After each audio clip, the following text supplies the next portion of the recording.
पवार, भाई सुरेंद्र पवार, भाई सुरेंद्र पवार, भाई सुरेंद्र पवार, कांग्रेस पार्टी जिंदाबाद, कांग्रेस पार्टी जिंदाबाद, भाई सुरेंद्र पवार, कांग्रेस पार्टी, कांग्रेस पार्टी। तो नमस्कार साथियों, सोनीपत जिले की सोनीपत विधानसभा सीट पर अभी तक भाजपा के निखिल मदान सुरेंद्र पवार से काफ़ी आगे दिखाई दे रहे थे। जी हाँ, चुनाव उनके पक्ष में जाता, माहौल उनके पक्ष में जाता हुआ दिखाई दे रहा था।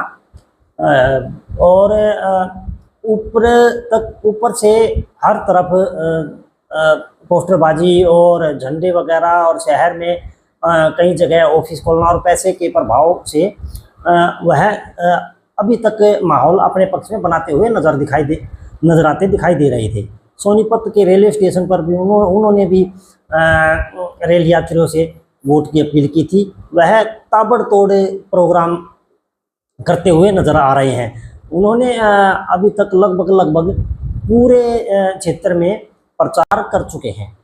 तो साथियों, दूसरे बात करते हैं सुरेंद्र पवार की। सुरेंद्र पवार यहाँ से क्षेत्रीय विधायक हैं और लगभग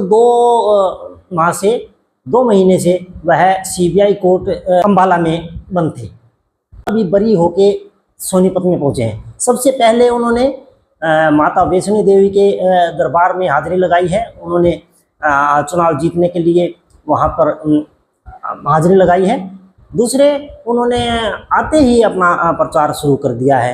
इससे पहले चुनाव प्रचार की कमान उनकी पुत्र वधू समीक्षा, उनके छोटे बेटे ललित की पत्नी समीक्षा पवार चुनाव प्रचार संभाले हुई थी। ललित पवार भी अपने हिसाब से चुनाव प्रचार कर रहे थे। साथ में सुरेंद्र छिकारा उनके साथी हैं, वो भी प्रचार करते हुए दिखाई दिए और उनके कमी कहीं नहीं खिली। लेकिन फिर भी एक वोटर को ये होता है कि हम अपने उम्मीदवार से रूबरू होंगे, उनसे बात करेंगे, और उनका चुनाव मैदान में, चुनाव क्षेत्र में आना एक बार जरूरी था।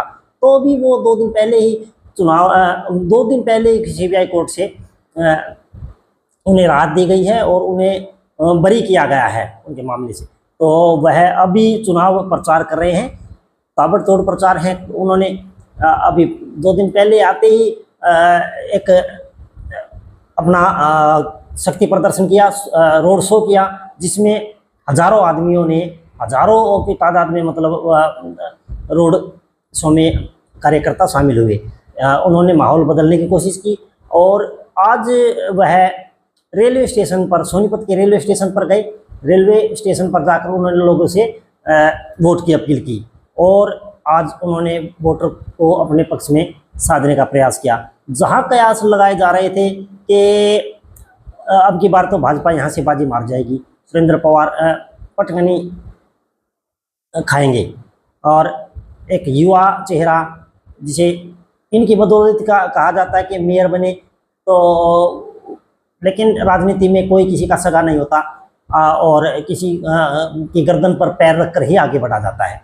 तो ऐसे ही निखिल पवार मौके पर उन्हें टिकट दी गई भाजपा से, कांग्रेस से बाहर गए, भाजपा से टिकट मिली और वह अभी तक आगे दिखाई दे रहे थे। लेकिन सुरेंद्र पवार के बाहर आने से, चुनाव प्रचार में कूदने से और वोटरों से रूबरू होते ही चुनाव का माहौल बदल गया है साथियों। जी हाँ, चुनाव अब जहाँ 70-30 का चुनाव था, 30% सुरेंद्र पवार के पक्ष में माहौल बता रहे थे और 70% निखिल मदान के। तो अब खुलेआम बाहर लोग कहते दिखाई दे रहे हैं कि बराबर का टक्कर है और 50-50 का माहौल है। इतना सुरेंद्र पवार के आते ही हो गया है।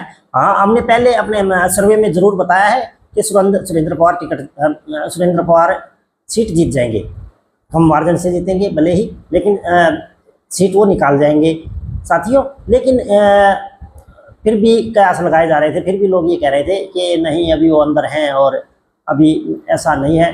तो उनके बाहर आते ही लोग अब साफ कहते दिखाई दे रहे हैं कि वह चुनाव जीत जाएंगे और बराबर की टक्कर हो गई है। चुनाव आते आते वह अपनी लीड बनाएंगे और अच्छे से मुझे लगता है कि वो चुनाव जीत जाएंगे। तो साथियों, आज के लिए इतना ही और आगे साथ बने रहिए। चैनल को सब्सक्राइब कीजिए और लोगों तक शेयर भी कीजिए। धन्यवाद।